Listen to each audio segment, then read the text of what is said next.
Yo, what's going on guys? Arekkz here, welcome back to another Division video, and in today's video I want to speak about some more of the changes coming to 1.4. Now yesterday the guys did another special report stream, but it was more of like a gameplay stream. They actually jumped into the PTS stream for about 4 hours, so I'm still sifting through that to try and extract any information that wasn't contained in the blog post, but they did release a dev blog post, a very long one, with lots of good information in. So what I'm going to do in this video is I'm going to give you guys a super quick summary of all the changes they listed, and then over the coming days I'm going to follow up with some more in-depth videos on the different topics. So basically today will be a summary, tomorrow may say be like gear in depth, the day after maybe weapons in depth, and that way if you guys want to know more then we can kind of cover all those topics over the course of the weekend. And by the time that's done, it will be Monday, and that's when the PTS goes live to everyone on PC. Now as a quick recap, the PTS goes live today to the Elite Task Force applicants, so they can kind of test it, make sure the infrastructure's there, make sure that the servers can hold up, all that stuff like that. And that's going to run over the weekend, and then on Monday, everyone that owns Division on PC, the PTS will go live. Now, a couple more things quickly before we dive into the actual video itself. The way the PTS test is happening, they're going to basically do it in 3 waves, so to speak. Wave 1, when you load in this week or next week, you will have a fresh level 30 character, not your character. You'll be a fresh level 30 with purple gear, and the reason for that is because they want us to test the world tier experience, not just at the top end, because if we jumped in with our high end stuff or our gear set stuff, we would just be in like, you know, world tier 3 or 4. So they want us to jump in from the beginning and test the experience as if we are kind of gearing up again. So this wave will just be fresh level 30, purple gear. The next wave, they will of course import our characters so we can test out our builds and see how they work in the new world, so to speak. And the third wave, they're actually considering adding a gear set vendor, so we can buy gear sets completely free. And you can basically buy every single gear set, so that way you can test out min-maxing, you can test out the gear sets, work out, you know, how they feel now they've been changed, and all that stuff like that. So that's the plan for the PTS. No dates on those kind of waves, so to speak, just yet. So once we do know more, I will keep you guys informed. But anyway, if you guys do enjoy this video, a like would be super appreciated. Comment down below, let me know your thoughts, but let's talk about these changes. So, firstly, under the gear changes, the summary points are as follows.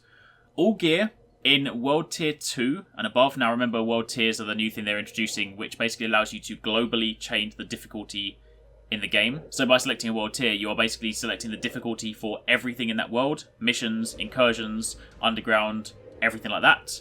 So all gear that drops in World Tier 2 and above will contain all 3 base stats: firearms, stamina, and electronics. Now, one of those will of course be higher, and you can still recalibrate those, but the idea behind that is to make it so that everyone has a decent baseline, because you know right now, if you spec into something like firearms or stamina, then the other stat suffers. So this way, it will kind of mirror the 1 to 30 experience, where your stats go up organically, and you're never in a point where you get to the end where suddenly one stat is so ridiculously low that you're either like paper, or you do no damage, or anything like that. So that's really good. That's actually kind of something that myself and SkillUp spoke about in that kind of 1.4 changes video before, so really glad they listened to kind of the community and listened to some of those changes. On top of that, other bonuses like crit chance and headshot damage will be scaled down to fit the new game balance, but remember that's not a nerf because the enemies are also being rebalanced as well, so if they left it as it was before, you would basically just be one-shotting enemies. Gear pieces will also lose their skill bonuses. Now remember, a gear piece has a major, a minor, and a skill bonus. They're taking off skill bonuses, but instead backpacks, holsters, and knee pads will gain new performance mod slots, which makes it easier to customize your build. Now the reason for this is because performance gear mods are also going to be changed, so they're going to take off the major attributes and put on skill mods, so that they are basically skills or decorations. Again, kind of like that suggestion video where I said how to improve performance mods and kind of make it like the skill system in Monster Hunter.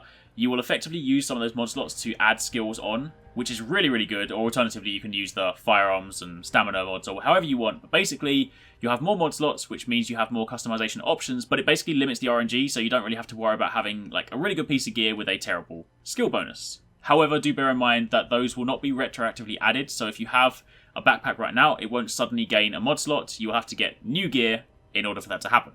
Gear sets are also going to have their gear score adjusted to the same level as high-end gear. So as a quick summary, 191 gear will now be made into 163 gear, 214 gear will go to 182 gear, 240 to 204, and 268 gear will be 229. So 229 will be the max, and that will of course be in line with the high-end gear, so gear sets and high-ends are balanced.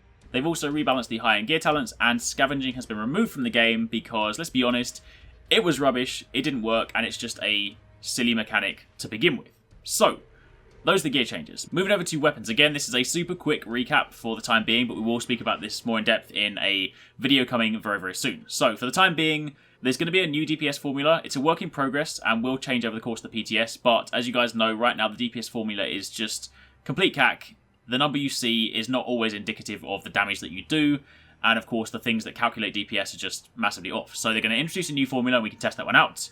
The damage rolls of certain weapons has been changed, so some weapons will have damage increases, others will have damage lowered. Named weapons are not going to be changed in this update, so while it is something they do want to address, it's not at this time. Weapon mods will now come with one major bonus and an amount of smaller bonuses depending on the quality of the mod. Damage bonuses are now additive instead of multiplicative, which reduces the current spikes in damage, which made their game hard to balance. The firearm stat is now a much more significant source of damage output, so basically speccing towards firearms will actually more drastically help you improve your damage output as opposed to, artificially inflating that with weapon mods. Weapon talents have also been rebalanced, so some have been buffed and others have seen their numbers reduced, and the identity of your gear will remain the same even if it scales or the stat bonuses change.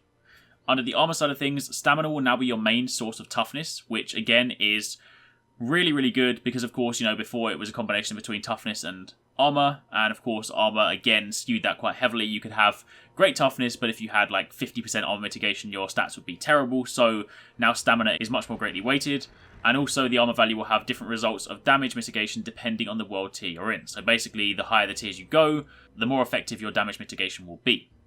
Then under the gear set side of things, the 4-piece bonuses on gear sets have been rebalanced. The 2-piece bonuses will instead focus on utility instead of stat bonuses, which is again a really good thing because when you have gear sets that basically just give you flat, boring stat increases like more damage, more this, more that, it's again a reason why the game ends up kind of in the mess that it was in the first place. So skills that are more focused around utility instead invite slightly more inventive, more exciting ways to play the game, and it then puts the focus back on things like firearms to boost your damage, which is obviously a much more important thing because if you do genuinely want to spec for damage, then you spec for that attribute as opposed to picking one gear set which gives you astronomically more damage output than all the others.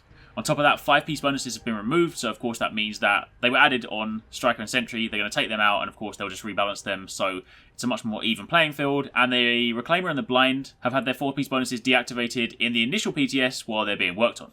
Then finally, under the skill side of things, electronics is now going to be the main source of skill power, so again, if you want to have more powerful skills, you will need to spec specifically more towards electronics than, say, getting it from gear sets or other things like that. Skill power will no longer scale linearly anymore. Instead, it will follow a curve of diminishing returns. And what this basically means is that they've removed the hard caps on skills. And instead, you can still spec heavily into skill power, but the more skill power you put in, once you get to kind of the top end, it will basically just mean that the increases won't provide quite as much of a boost to your skills. So you'll kind of hit that point where you would have previously had like a hard cap, but instead you'll still be able to kind of push past that, but it won't be quite as drastic as, say, jumping from, to give you a random example, say 10k skill power to 20k skill power. When you hit that top end region, then your increases will be that much smaller. So you won't necessarily have these kind of insane skill power builds, but you can still spec towards it if that's what you want to focus on.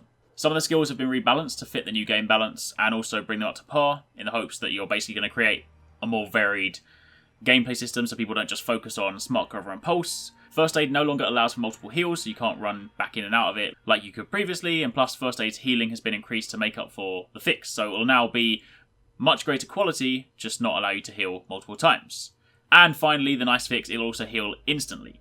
Smart Cover and Pulse have been reworked, so Smart Cover is now more defensive, and Pulse's high damage boost has been lowered to make it balanced with the new enemy health. Ballistic Shield and Support Station have been given more health, and Support Station's healing has also been increased. And there are also loads of bugs associated with skills that have been fixed. So, that is, in a nutshell, a really kind of quick, I say quick, the video is still quite long, but that's a quick summary of all the changes in 1.4. Now, there are, of course, some things there that you guys probably want to know more about, so as mentioned, do stay tuned. Tomorrow, I will do a video speaking more in depth about the gear changes, and of course, we'll follow that over the weekend. So, if you guys did enjoy this, then a like would be super appreciated. If you have any questions, let me know in the comments down below. But for the time being, thank you for watching, take it easy, catch you next time, peace out.